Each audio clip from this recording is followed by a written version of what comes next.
Bom dia a você pai, bom dia também para você aluno. Nós vamos para mais uma aula e antes da nossa aula eu quero fazer uma breve oração com vocês. Tá bom? Vamos orar? Senhor Deus, maravilhoso Pai, obrigado Senhor pela vida, pela saúde, obrigado também porque o Senhor tem cuidado dos professores, dos alunos, dos pais dos alunos e continue derramando bênção sobre a vida de cada um. Senhor Deus, tudo isso te pedimos e te agradecemos por Jesus. Amém. Gente, olha só, nós vamos iniciar então aqui o nosso novo conteúdo, tá certo? Onde vocês sabem que o livro de estudos amazônicos ele trabalha por unidade e nessa unidade vem apresentando vários capítulos, né? Entre 3 capítulos, 5 capítulos, 4, tá bom? E o nosso conteúdo vai estar na unidade 2, a diversidade do mundo amazônico, no capítulo 5, que fala sobre os nobres, degredados, militares e açorianos, né? Portugueses na Amazônia. Nós vamos então aqui apresentar, né, o nosso estudo, que fala também, né, do período colonial. É importante você lembrar que o período colonial nós apresentamos dois conceitos, né? Período colonial brasileiro e período colonial amazônico. Especificamente, nós estamos trabalhando aqui, então, o período colonial amazônico, né, de 1616 até 1823, né, período colonial amazônico, tá certo? Logo, nós vamos ver o seguinte, que nesse período, né, período colonial, preocupou-se em controlar o imenso, né, território amazônico. Nós temos, então, aqui, né, a coroa portuguesa preocupada, então, em controlar. Por quê, professor? Vocês sabem disso. O território ele despertava interesse de outras nações europeias, né? De outras nações, como os ingleses, franceses, holandeses. Então, ao ocupar o território, era preciso, então, criar meios para poder defender o território, para que ela não pudesse, então, ser invadida por essas nações.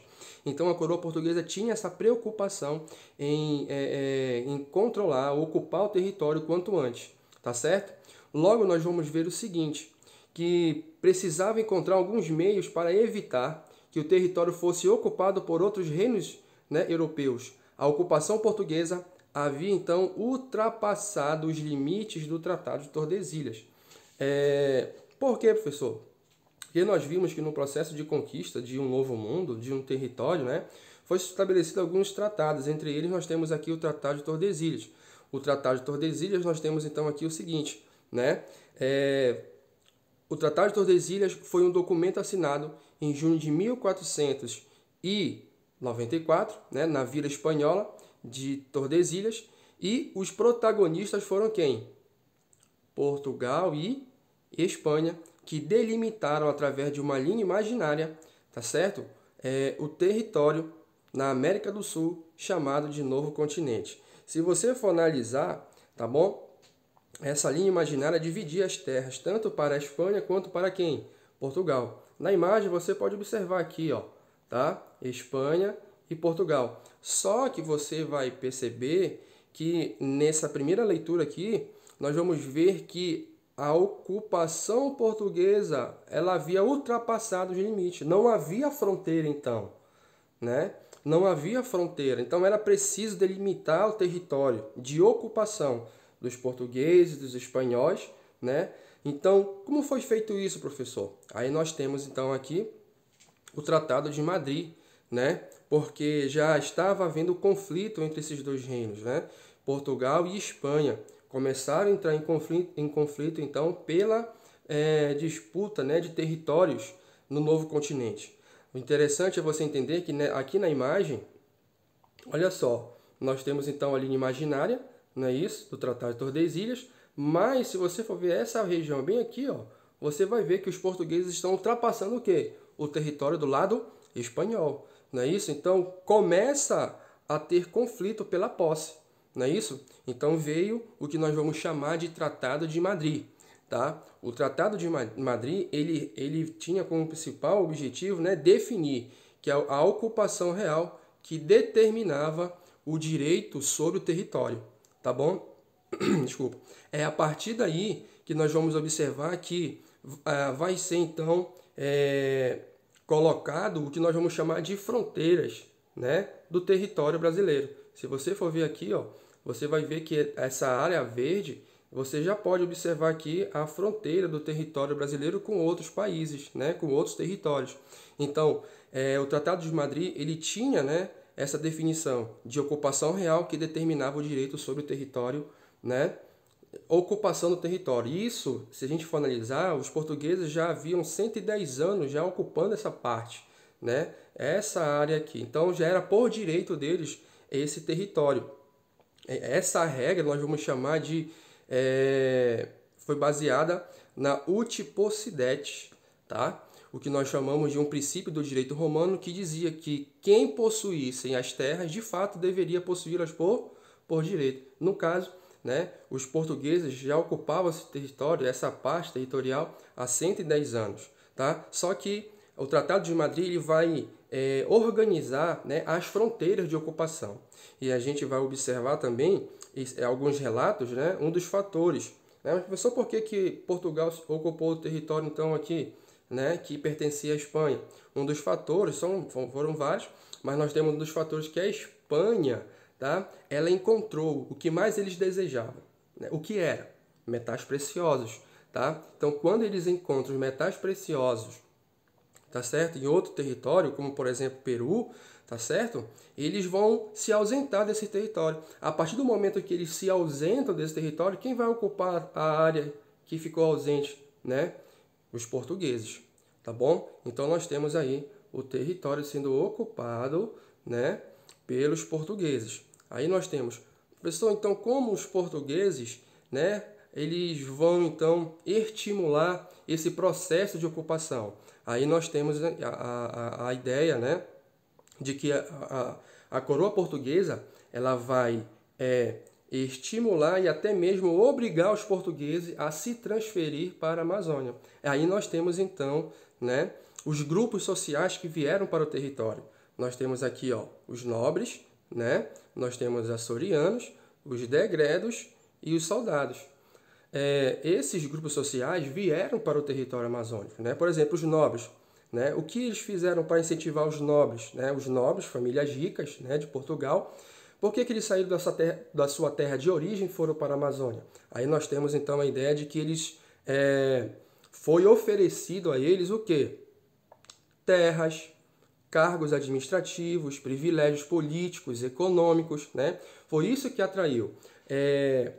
A coroa portuguesa também, ela dividiu esses gastos de ocupação, porque custava muito, né?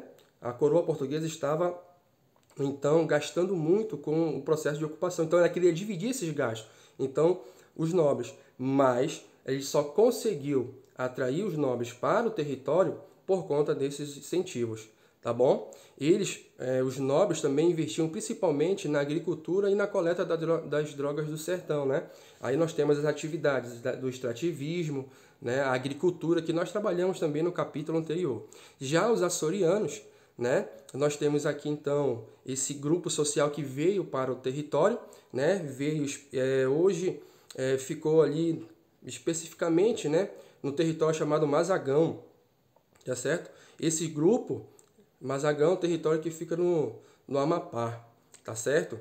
Esse grupo social, ele veio para o território com o objetivo de melhorar sua condição de vida, né? Então aí nós podemos entender que esse grupo era um grupo que era de uma classe social pobre, mas que via oportunidade de mudança de vida no território brasileiro, né? No território amazônico, tá bom?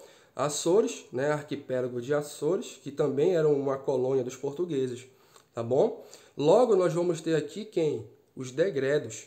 Degredos eram indivíduos punidos pela justiça portuguesa, né, com pena de degredo. Ou seja, eles cometiam crimes em Portugal, eram condenados, né, e vinham cumprir pena no Brasil colônia. Né? Então, ou seja, a prisão era o território. Sendo que muitos desses degredos, quando chegavam aqui, infelizmente, né, eles assumiam cargos administrativos e até mesmo se tornavam soldados, que é outro grupo que também vai fazer parte desse processo de ocupação, tá? Que eram responsáveis pela defesa da região e manter a segurança dos moradores. Então nós temos aqui esse incentivo, né, da coroa portuguesa no processo de ocupação, um território extenso. Aí nós temos os grupos sociais, os nobres, os açorianos, os degredos e os soldados, certo?